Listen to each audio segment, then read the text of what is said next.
I think I've got sunscreen in my eye. I hate it when that happens. Welcome to Roughing It with Ruth, the channel where everything is a bit rough around the edges.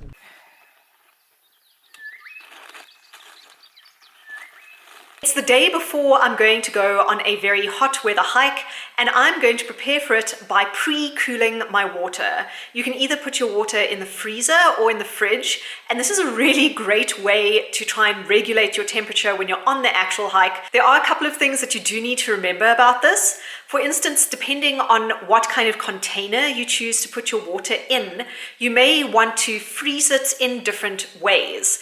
If you are using a hydration pack, for instance, I would recommend only freezing a small amount of water in the one side of the hydration pack, not on the bottom, because the bottom is where the tube connects, and if you've got a whole load of ice sitting there, you're not going to be able to get any of the water through the tube. Also, for the same reason, I don't recommend freezing the pipe that connects your hydration bladder to your mouth, because that's also going to block the water flow.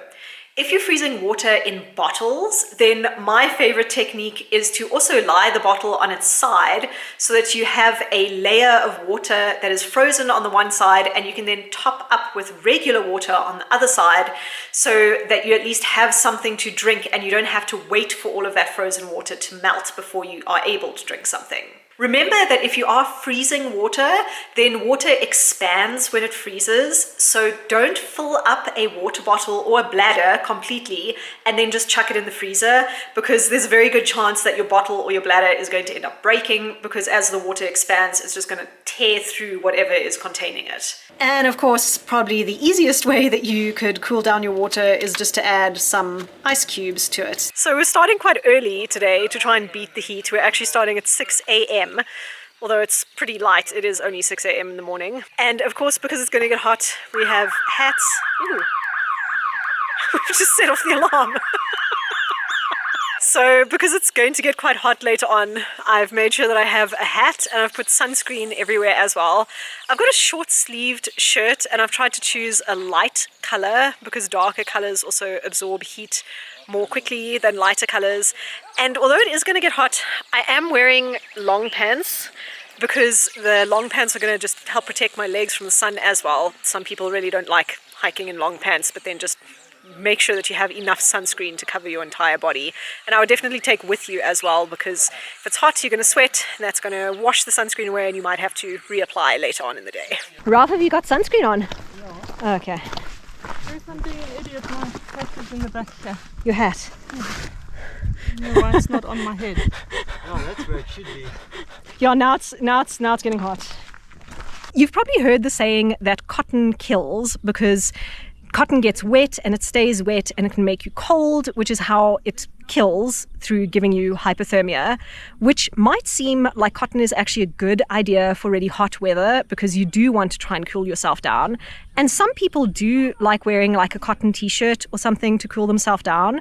Just remember that for a lot of people, when cotton gets wet, it also starts chafing. So make sure that you've experimented with your cotton clothing a little bit before you bring it on a hike. And also make sure that you do have some spare dry clothing in your bag to change into, just in case you end up getting lost, or it starts getting cold, or you do start needing a layer that is dry and warm. So another good tip for hiking when it's hot is to try to stick to a shady location if you can, and locations that have water tend to be a bit cooler as well. Another really important thing to remember when it's hot is that you must take more breaks than usual. Don't wait until you feel really tired. You should definitely try to at least double your breaks so that you don't get completely exhausted. It is 10:30 now in the morning, and you can definitely start to feel the heat. So if possible, try to avoid hiking in the middle of the day from like 11 until about 3. Try to rather hike really, really early, or if possible, you can even consider doing a night hike. You should also definitely take more water than you think you're going to need. My kind of rule of thumb is to take enough water that if I have to share with other people, I still have enough water. And I think that's really important when it's hot out because you can dehydrate really, really quickly. You should also pay attention to whether you're feeling the urge to go and pee or not. If you never feel like you need to pee on the hike, then you're definitely drinking way too little.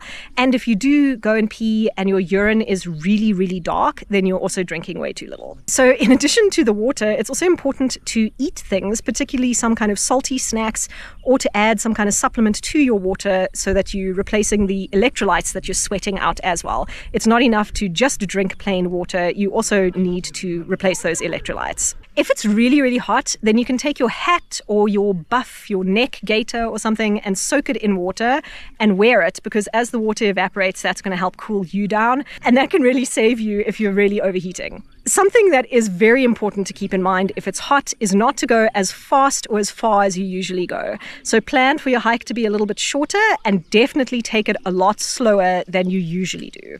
Then a bonus tip is to just be ready to change your hiking plans. If things go wrong or you're just not enjoying yourself or someone does start exhibiting some of the symptoms of heat exhaustion, then be mentally prepared to change your hike, to turn back, to take a shorter route, and make sure that you have planned in advance for those kinds of things. So take a look at the map, see if there are escape routes and that sort of thing. I hope you enjoyed watching this video.